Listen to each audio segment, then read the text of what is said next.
అన్నా చాలా ఆకలిగా ఉంది, ఏమన్నా ఉంటే ఇస్తారా? ఎవరా నువ్వు? వెళ్ళి దూరంగా ఉండు. దగ్గర చాలా కొంపు వస్తుంది. వాడెవడ ఎంగిల్ చేసి నువ్వు తింటావేంట్రా?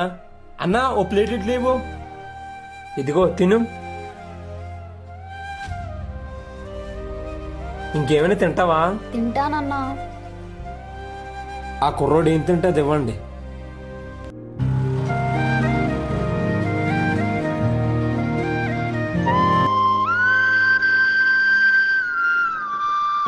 చాలా థ్యాంక్స్ అంకుల్, నేను బాగానే ఉన్నాను, నాకు దెబ్బలేం తగలలేదు. సరే కొంచెం కింద కొంగండి. దేశం మనదే, తేజం మనదే. ఈరోజు ఆగస్ట్ 15 కదా, happy Independence Day uncle. Bye.